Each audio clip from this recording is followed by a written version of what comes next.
expensive. That's potentially very hurtful to public school teachers, Yes. very hurtful. They don't call it a Public doctor's school. office. What do they call it? No, what do they call it? ESA? Yeah. And it can be for anybody of any income level, Yes. and they can get And what, any 5,800 private a year? and then any religious. That is institution. that's very, very hurtful to public schools.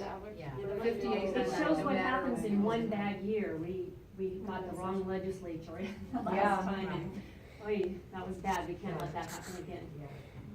So I'd like to talk about equal pay for equal work. Oh, Roberta Langdon, chair of the State Democratic Party. So I'm a former phys ed teacher and for 13 years, and I retired when I moved to Nevada and worked for a year and realized that I took a $15,000 cut in salary coming from the state of Washington. So there's a huge disparity from state to state what educators get paid.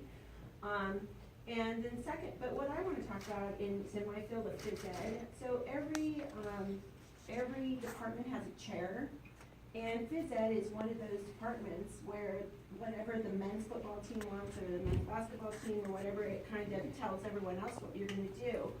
And so I think that like males are always the department heads when the women did all the work. And As is in life, everywhere. so that's just an experience I had with equal pay for equal work, because we all aspired to get that position, but we were never ever considered. And I think that the women, like the male PE teachers, they got to teach 4 classes, because usually out of a 6-period day you teach 5 and get 1 planning, so they teach 4 classes. And then they have an open weight room for 1 period where their athletes could sign up to come to the weight room that were on the football team or whatever. And so they had these schedules where they kind of got to do whatever they wanted all day, where we taught all the kids that had 60 kids in our classrooms, right? And so that's kind of one thing. And then the other thing that doesn't really fit with equal pay for equal work, but is Title IX. So I happen to be in the South Kitsap School District, which is a large school district in the state of Washington. I was the president of the union up there, but I was also the chief negotiator for the contract. So, and it was the year that we all had to talk about Title IX and equal sports for women and males. And I think that that's really important, and we got everything we wanted in our contract in respect to that, and so that was really great. But I don't think it's happening. So for instance, in this school district here, they still have segregated PE classes, which is it's not Title IX. And they added a sport for women last year too. And the reason the sport thing is so important, because these are the ways that women and girls can get scholarships to college.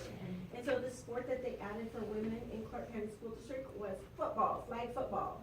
Now there is no sport like football with women's scholarship to college. Yeah, it's fun, we all like playing it. But I mean, I think when you talk about that equal pay for equal work and other opportunities for women, we are still operating before Title IX and giving women and girls the same opportunities that males have to be able to get to college, to get an education, to further their life.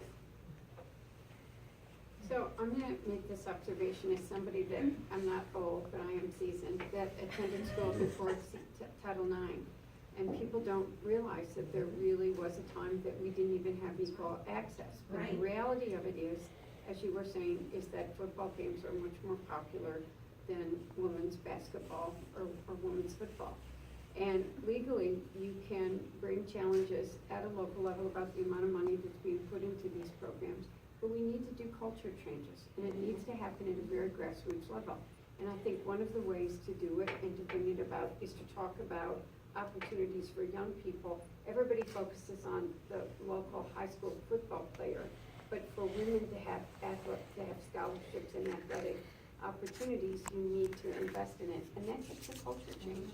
You need to go to parents, and you need to get the parents, and you need to get the young girls. And you've got to, so you can bring lawsuits. And quite frankly, there are times that you should. But we need to, at a grassroots level, have people talking more about and try to create the interest in young women's varsity sports as much as, you're starting to see it in lacrosse every now and then, or tennis, women's tennis. But we've got to build the community interest in it.